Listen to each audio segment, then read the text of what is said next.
భారత మహిళా క్రికెట్ జట్టు వైస్ కెప్టెన్ స్మృతి మందన వివాహం ఊహించని పరిణామంతో వాయిదా పడింది. ప్రియుడు బాలీవుడ్ సంగీత దర్శకుడు పలాష్ ముచ్చల్తో పెళ్లి పీటలెక్కేందుకు సిద్ధమైన వేళ ఆమె తండ్రి శ్రీనివాస్ మందన అనారోగ్యం పాలయ్యారు. గుండెపోటు లక్షణాలతో సాంగ్లీ ఆసుపత్రిలో చేరి చికిత్స తీసుకుంటున్నారు. ఈ నేపథ్యంలో తండ్రి చూడని వేడుక తనకు వద్దంటూ స్మృతి పలాష్తో పెళ్లిని వాయిదా వేసుకుందని ఆమె మేనేజర్ మీడియాకు చెప్పారు.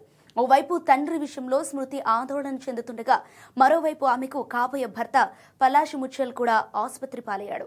వైరల్ ఇన్ఫెక్షన్ ఎసిడిటీతో అతడు ముంబైలోని గోరేగావ్ ఆసుపత్రిలో చేరాడు.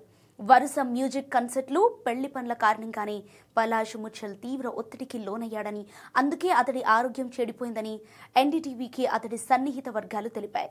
అయితే స్మృతి పలాష్ పెళ్లి నిరవధికంగా వాయిదా పడటంపై సోషల్ మీడియాలో ఊహించని విధంగా వదంతులు పుట్టుకొచ్చాయి. ఇరు కుటుంబాల మధ్య సఖ్యత చెడిందా అనేలా గాసిప్ రాయిళ్లు పుకార్లు పుట్టిస్తున్నారు. ఈ నేపథ్యంలో పలాష్ ముచ్చల్ తల్లి అమిత ట్రోల్స్ కు దిమ్మ తిరిగేలా కౌంటర్ ఇచ్చారు. స్మృతి తండ్రి అంటే పలాష్ కు ఎంతో ఇష్టం. స్మృతి కంటే ఆమె తండ్రి దగ్గరే పలాష్ కు సాన్నిహిత్యం ఎక్కువ. ఆయన అనారోగ్యం బారిన పడ్డారని తెలియగానే స్మృతి కంటే ముందు పలాష్ స్పందించాడు.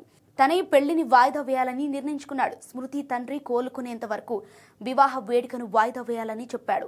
హల్దీ తర్వాత పలాష్ ను బయటకు ఎక్కడికి పంపలేదు. స్మృతి తండ్రికి ఛాతీ నొప్పి వచ్చిందని తెలియగానే పలాష్ చాలాసేపు ఏడుస్తూనే ఉన్నాడు. దీంతో అతడి ఆరోగ్యం కూడా పాడైంది. ఆసుపత్రిలోనే 4 గంటల సేపు ఉంచారు.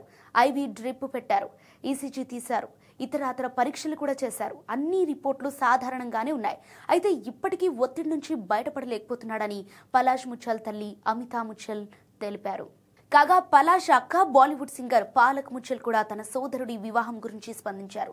స్మృతి తండ్రి అనారోగ్యం కారణంగానే పెళ్లి వాయిదా పడిందని, ఇలాంటి క్లిష్ట సమయంలో తమ గోప్యతకు భంగం కలిగించవద్దని కోరారు.